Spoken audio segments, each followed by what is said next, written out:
Oye, Vic, ¿hay casos específicos en los que se pueda cancelar una receta? Y si sí, ¿cuáles son los motivos y quién es quien tiene la autoridad para cancelarlo? Familia mexicana, acudir con el médico, Ujú. acudir con el profesional que te recete lo que es correcto y pues obviamente que tu cuadro clínico mejore en un lapso de tiempo menor, ¿no? Oye, Vic, y esto es como en cuanto a los elementos para hacerla efectiva. Ujú. ¿Qué más elementos importantes debe contener una receta médica? Ya está esto en la Cámara de Diputados, ya lo están analizando, está por autorizarse. Si se autoriza en la Cámara de Diputados, pasaría al Senado y ya en el Senado discutirían esa parte. Si es que se llega a aprobar, pues bueno, se va al Diario Oficial de la Federación y listo. Yo farmacéutico, como que, ¿en qué elementos me puedo fijar para saber si esta receta es falsa? Y se ha dado casos, tú conoces de casos que llegue gente con... Entonces, es bien importante que un profesional de la salud siempre revise esa parte, ¿no?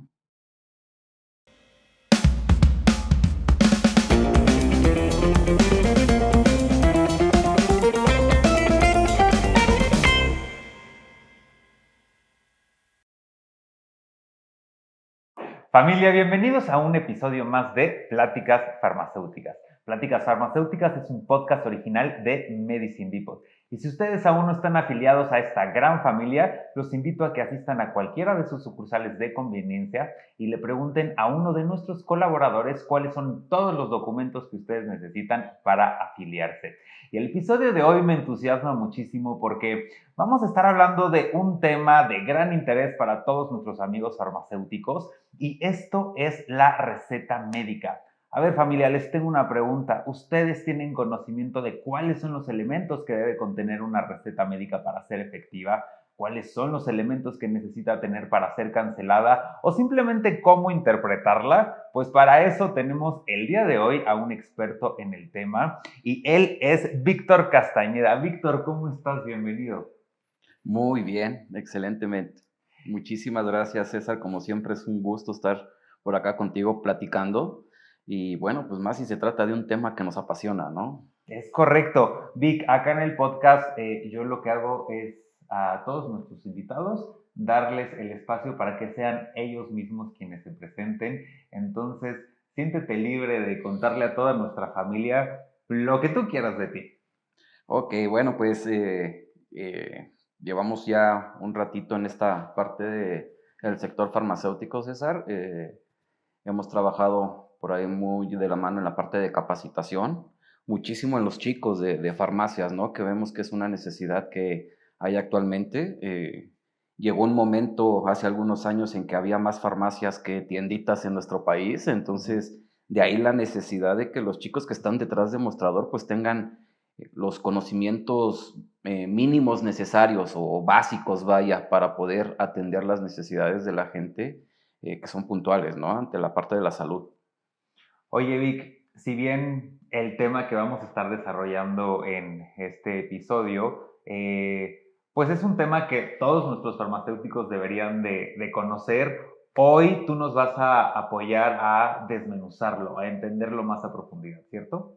Esperemos que así sea, César. Esperemos resolver todas las dudas de nuestros amigos que nos están viendo en este momento y bueno, pues poderles facilitar un poquito esa parte de entender qué es lo que tenemos que revisar en una receta médica, ¿no? Que es un documento oficial que es emitido por un profesional de la salud, por lo tanto, se le tiene que dar la importancia necesaria, ¿no?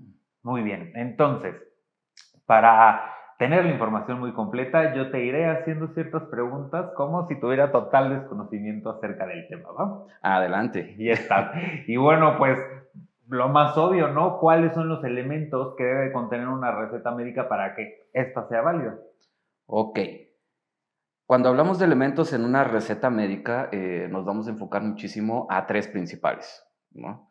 Lo que son los datos del médico en primera instancia, en segunda instancia vamos a revisar lo que son los datos del paciente y por último los datos del medicamento, ¿no? En ese orden tenemos que revisarlas cuando llegan al mostrador de una farmacia.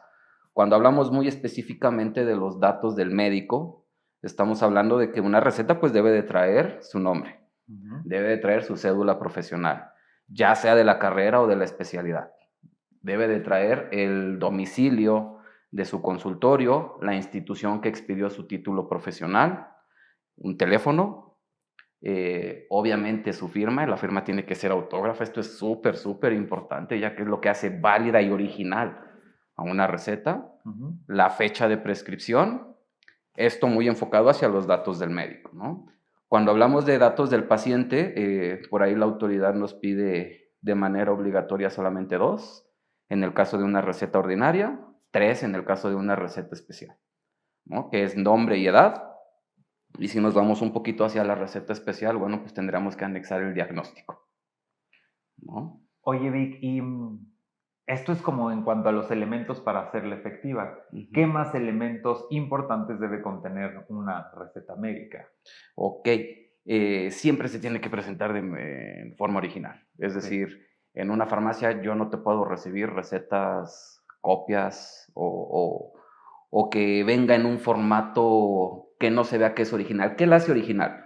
La firma autógrafa. Ujú. O sea, yo puedo sacar el formato, puedo sacarle una copia si tú quieres, pero si la receta es de puño y letra, está firmada de puño y letra por el médico, eso la hace original, Ok, ¿no?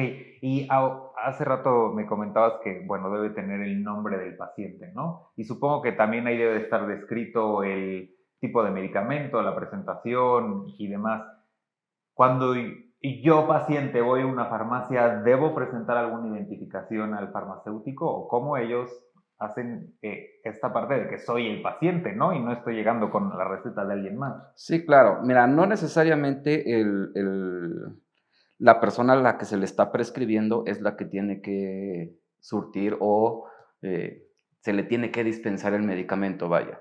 Vamos a tener enfermitos en casa que tal vez estén en cama, que tal vez no puedan salir de casa Ujú. y bueno, pues alguien más tiene que hacerse cargo de ir por su medicamento, ¿no? Entonces, bien, se separa en dos partes, esa, muy, muy interesante. Una receta ordinaria, que es la que vamos a ocupar para fracciones de la 2 a la 6. Sí. Solamente en fracción 2 y 3 se te va a pedir una identificación. Ujú. Esa identificación, obviamente al reverso de la receta se van a anotar los datos de tu identificación para saber quién se está llevando estas sustancias, ya que son controladas. Estamos hablando de estupefacientes, estamos hablando de psicotrópicos, entonces se tiene que llevar un control muy puntual de esa parte, ¿no? Ya en la fracción 4, cuando hablamos de antibióticos y algunas otras sustancias, no es necesario presentar una identificación. Ok. Puede ser cualquier persona, ¿no? Esta pregunta que te voy a hacer puede parecer muy obvia. Sin embargo, por más obvia que parezca, muchas personas, y me incluyo, incurrimos en hacer esto frecuentemente. ¿Por qué debo de cuidar el no Ujú. ingerir medicamentos sin una prescripción previa? Vaya, acabas de darle al punto. Porque todos lo hacemos, yo también lo he hecho, ¿no? Yo creo que todos en algún momento Sí. lo hemos hecho, esta parte de automedicarnos. Y fíjate que es un mal bien común en nuestro país, César. Desgraciadamente ya se ha vuelto cultura, ya desgraciadamente ya se ha vuelto costumbre en nuestro país, ¿no? El automedicarnos y pues desgraciadamente también el cambio que ha habido en las farmacias, en el modelo de negocio de las farmacias, nos da precisamente que con tal de llegarle a un número, podamos vender a diestra y siniestra las sustancias activas, ¿no? Pero bueno, todo esto recae, me regreso un poquito a la parte de la costumbre, ¿no? Mm. Desde nuestros abuelos, bisabuelos iban a la farmacia y véndame esto y véndame el otro, y una de color azul y una de color verde, y esta rosita por si acaso, Sí. ¿no? Y entonces, ¿qué hacía el farmacéutico? Pues no lo vendía.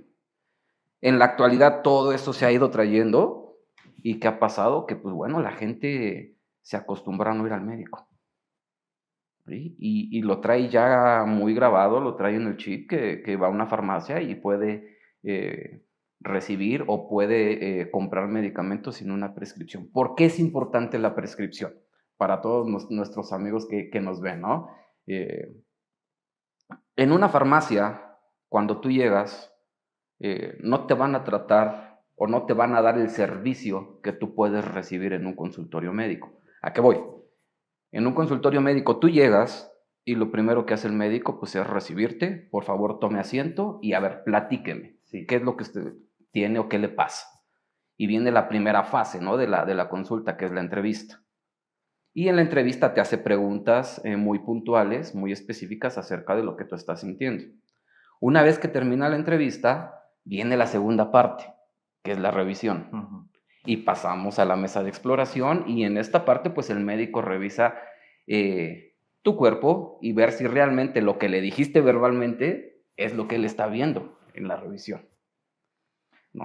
Esto es importante, Vic. Yo en alguno de los videos hablé de eso y la verdad no recuerdo la cifra, pero la cifra en México de personas que nos automedicamos es altísima, ¿no? O de que tú ya mismo aceptas recomendación del amigo, de la abuela, de porque a mí me funcionó esto y recordemos que todos los padecimientos, cada organismo los recibe distintos y es por eso, uno, importante, asistir al médico y dos, tener la receta médica. Súper, súper importante. Es más, uno mismo, César, tú pudiste haber recibido una prescripción hace un mes, Mm, te prescribieron un medicamento, ujú. ¿sale? Y hoy piensas que te va a caer igual, que te va a hacer el mismo efecto, y no es cierto, tu organismo cambió, Sí. ¿sale? Hoy te levantaste de manera diferente, desayunaste algo diferente, por alguna razón tu organismo rechazó esa sustancia activa, ¿no? Y toda la vida pudiste haberte administrado alguna sustancia, pero hoy te hiciste alérgico.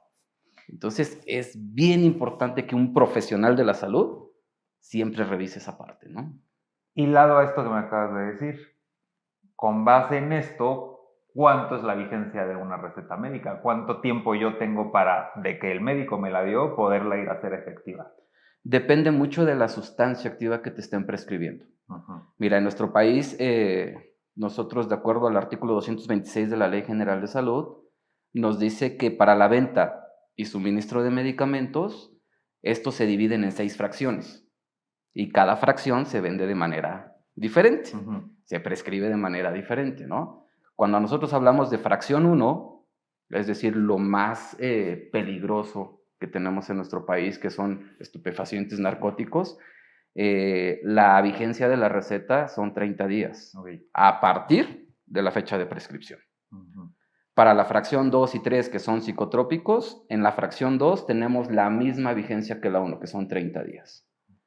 En la fracción 3 estamos hablando ya un poquito de sustancias para tratamientos más alargados, la vigencia son 180 días. Ujú.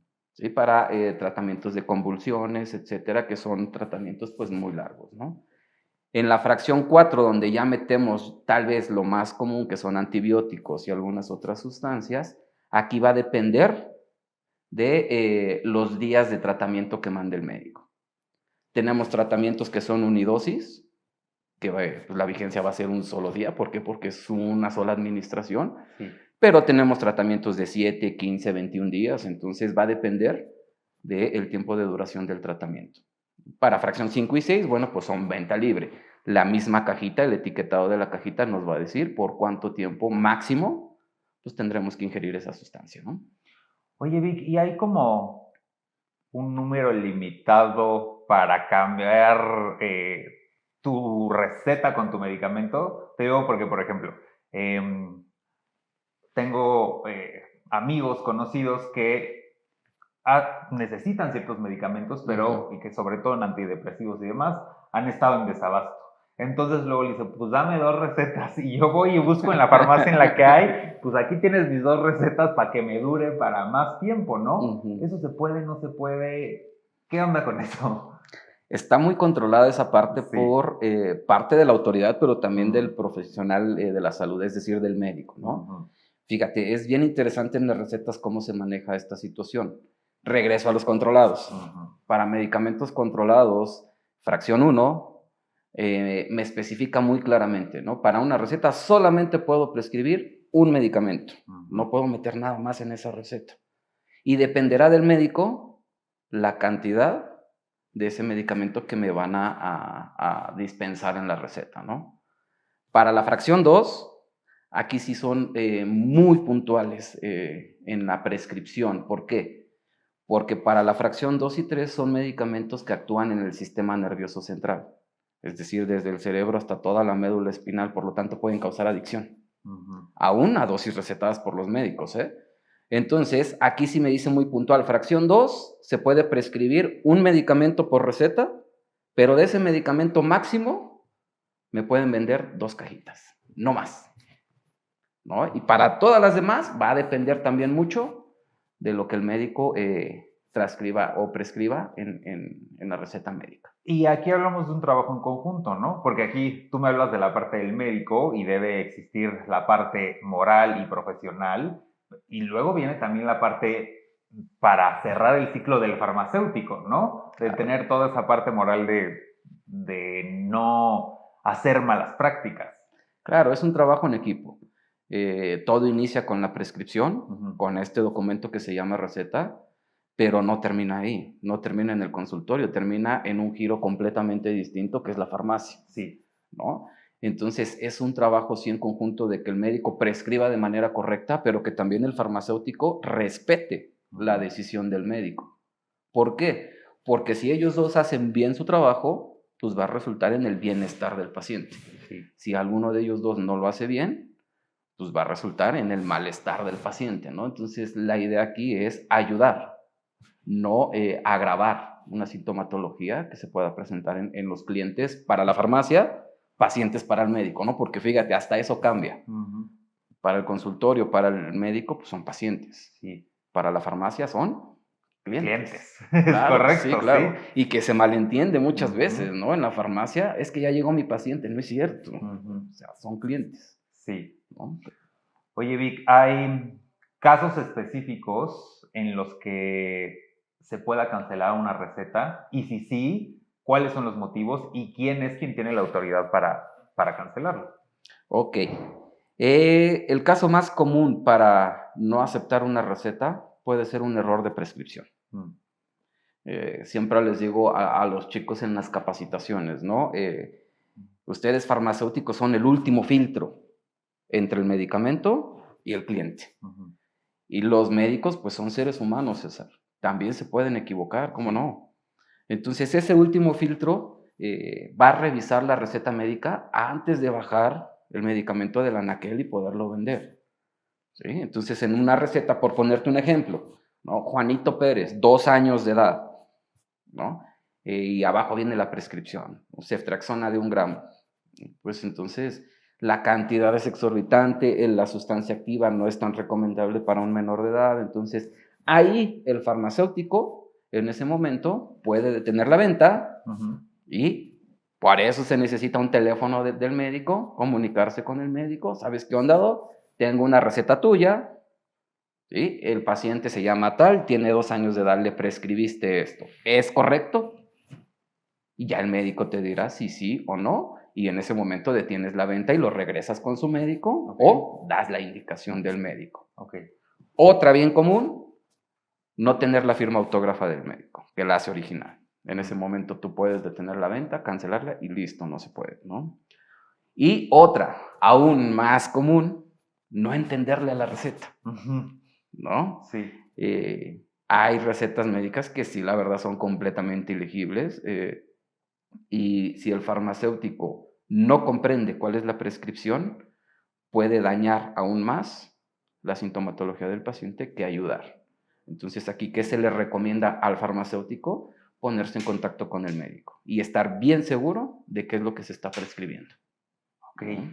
Acá, además del médico, como lo hemos comentado, ¿hay alguien más que tenga la autoridad para expedir una receta médica? Eh, no como tal, Sí. tenemos diferentes profesiones, pero todas van encaminadas hacia lo mismo, ¿no? Ujú. ¿Quién puede prescribir en nuestro país? Médicos, médico cirujano partero, eh, homeópatas, puede prescribir también cirujanos dentistas, médicos veterinarios, obviamente en el área de su conveniencia. Sí. Pueden prescribir también por ahí pasantes en servicio social de cualquiera de estas carreras y aún enfermeras y parteras, ¿no? Ok. Estos últimos 3, que son los pasantes, enfermeras y parteras, pues obviamente con las debidas restricciones que nos pone por ahí la Secretaría de Secretaría de Salud y COFEPRIS, ¿no? Que van de la mano. Oye, Vic, Igual, ligado a este tema, ¿qué es el buen uso de recetarios, de recetas? El buen uso, híjole, cuidarla como el documento que es, Ujú. ¿sí? Regularmente vemos por ahí hay malas prácticas en el uso de recetarios. Vemos médicos que de repente traen recetarios hasta en el coche.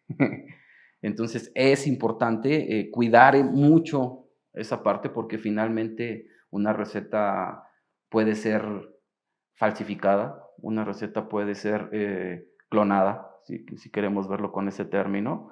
Yo me encontré por ahí un recetario y simplemente pues, le invento una firma que sea autógrafa, pero pues trae todos los datos del médico, ¿no? Entonces, en ese sentido, ¿qué se recomienda en este caso para los médicos? Bueno, pues cuidar mucho sus recetarios, ¿no?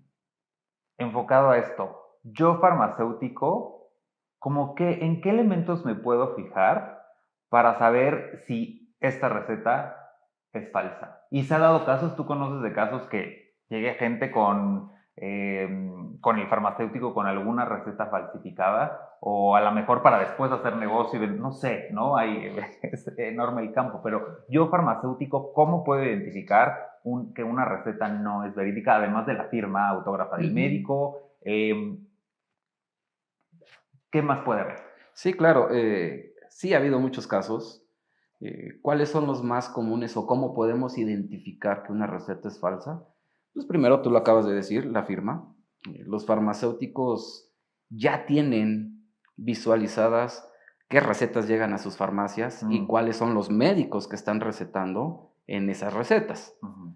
De repente puede suceder que sea una receta y desconozcan la firma. ¿Sí? Por ahí se encontraron un recetario y, ok, ese puede ser un factor en el que me diga, ¿sabes qué? Esta receta, pues sí es del médico, pero no es su firma, ¿vale? Ujú, Entonces, pues, primer punto, ahí el farmacéutico puede identificar eso, ujú, ¿no?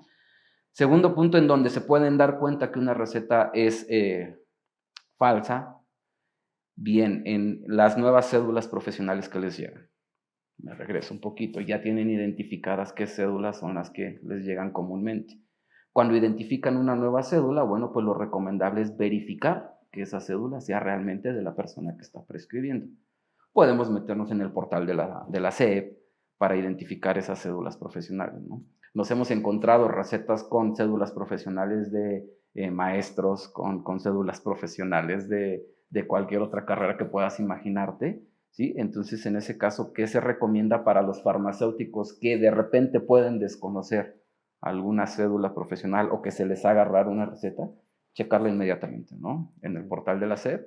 Si tú metes la cédula profesional, te va a aparecer de quién es y de qué es, ok. ¿no?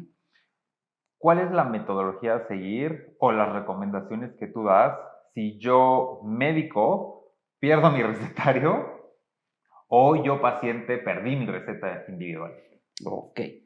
De hecho, la recomendación que yo doy y que la autoridad te da también es levantar un acta ante Ministerio Público, una carpeta de investigación.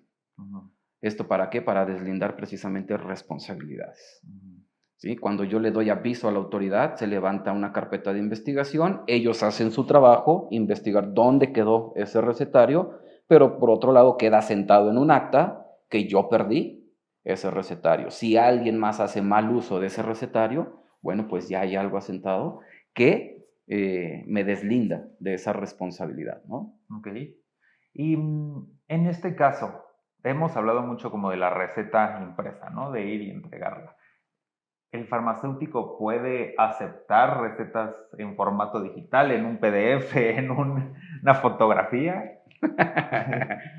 Porque, pues bueno, ¿no? Es más fácil aquí o no, no pude ir a ver hasta mi médico, pero ya sabe lo que me toca, entonces se la pido digital y se la muestro al farmacéutico. ¿Se puede? ¿No se puede? No se puede. Mm, Se está trabajando muy fuerte para recibir recetas electrónicas, sí. mm, De hecho, el año pasado ya está esto en la Cámara de Diputados, ya lo están analizando, está por autorizarse. Si se autoriza en la Cámara de Diputados, pasaría al Senado y ya en el Senado discutirían esa parte. Si es que se llega a aprobar, pues bueno, se va al Diario Oficial de la Federación y listo. ¿Qué está deteniendo esta parte del recetario electrónico, César? hace falta legislar un poquito. Ujú. ¿Por qué? Porque en una receta electrónica tenemos que meter los mismos datos que en una física. Entonces son datos muy sensibles, Sí. datos de la persona, datos de su enfermedad. Entonces puede hacerse mal uso de esos datos, ¿no? ¿Qué se tiene que legislar? Pues precisamente eso, El control de el datos. control de la información. Y tú sabes que actualmente, pues dar información, híjole, repercute en muchísimas cosas, claro, ¿no? claro. Entonces, ya se está trabajando. De hecho, por ahí en el sector público, ya se lanzó por ahí una prueba piloto, el IMSS ya por ahí repartió alrededor de 500,000 de recetas electrónicas para empezar a checar cómo está el dato con esto. Sí. Ha sido muy enfocado al sector público precisamente para controlar esa parte. En el sector privado es bueno, pues donde se desempeñan la mayoría de los clientes en la parte privada.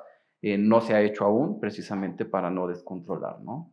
Pero bueno, autorizado, todavía no. Todavía no. Todavía no está esta parte de las recetas electrónicas. Ok.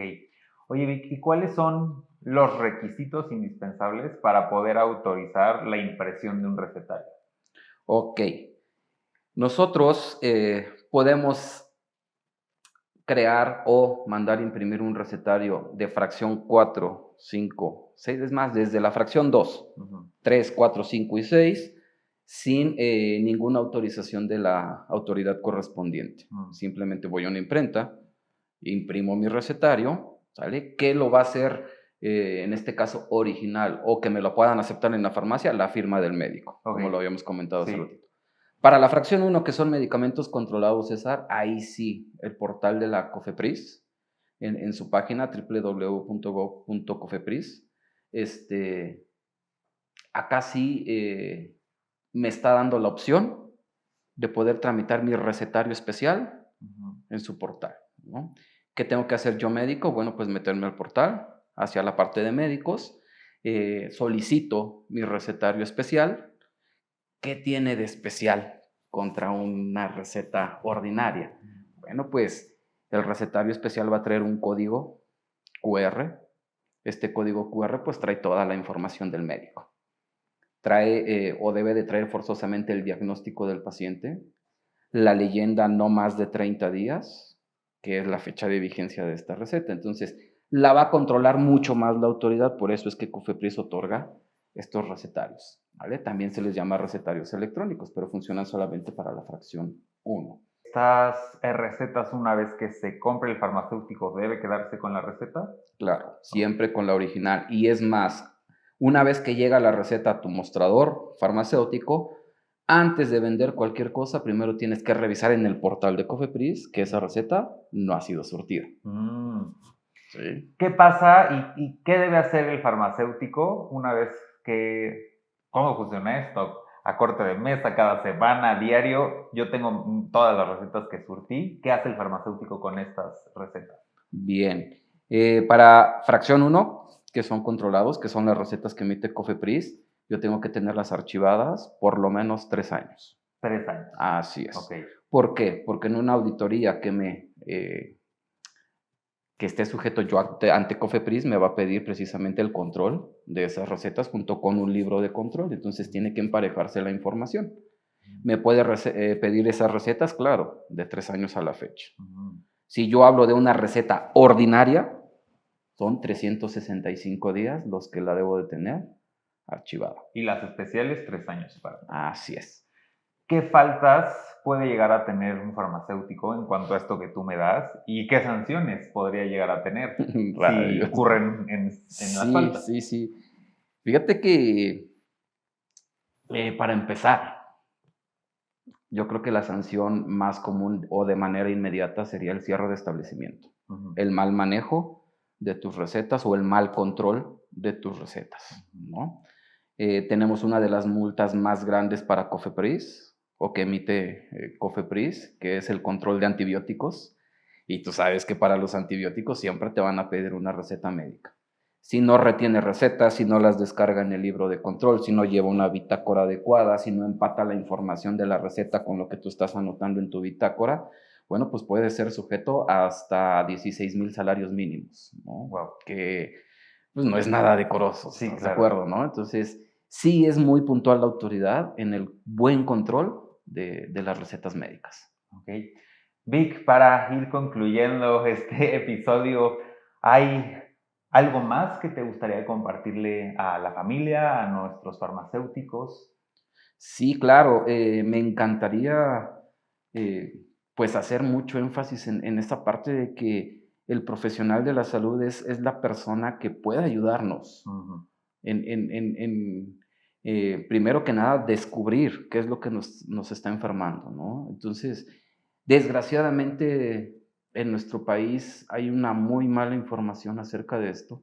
Pensamos que con ir a la farmacia y que con lo que nos dé el farmacéutico es más que suficiente. No es cierto. El profesional de la salud es el médico en un consultorio. Ujú. La farmacia está hecha para venderte lo que te está prescribiendo el médico, Sí. ¿no? Entonces sí tenemos como que cambiar ese chip por nuestra propia seguridad y la seguridad de los nuestros. Ujú. ¿Cuántas veces no se ha visto que se agrava un cuadro clínico por automedicarte? ¿Cuántas veces no se ha visto que algo sencillo se convirtió en algo muy complicado? ¿Por qué? Porque lo que te automedicaste no era lo que necesitabas. Ujú. México actualmente es uno de los países con mayor resistencia antibacteriana, ¿sí? Cuando nosotros le damos a nuestro organismo una sustancia que no necesita, Ujú.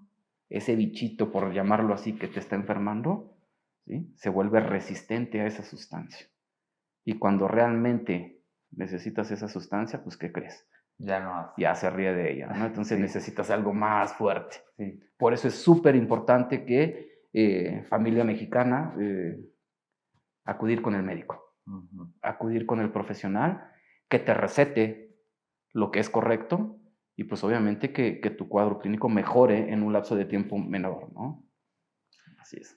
Vic, muchas gracias. Gracias por tu tiempo, gracias por tu conocimiento y gracias por difundir toda esta información que es extremadamente importante, como tú lo dices, para el paciente, para el farmacéutico y pues para los médicos. Claro, claro. Muchísimas gracias a ti por el espacio. Muchas gracias por permitirme, pues bueno, platicar un poquito de esto. Te decía yo al principio, es algo que nos apasiona, algo que nos gusta mucho. Sí. Entonces, en la parte de capacitación, pues, no, pues siempre, ¿no? Lo vemos con los chicos de farmacia. Ojalá podamos llegar no solamente a farmacéuticos, médicos, sino a la misma familia mexicana Ujú. y empezar a entender un poquito el porqué de las cosas, ¿no? Así va a ser. Muchas gracias, Vic. Y muchas gracias a ustedes, familia. Gracias por acompañarnos a lo largo de este episodio. Y si a ustedes les gustó este episodio, no olviden compartirlo. Recuerden que la única manera de crecer esta comunidad y de crecer y expandir la información es dándole seguir en nuestro botón. Recuerden que en Medicine Depot vemos por su bienestar.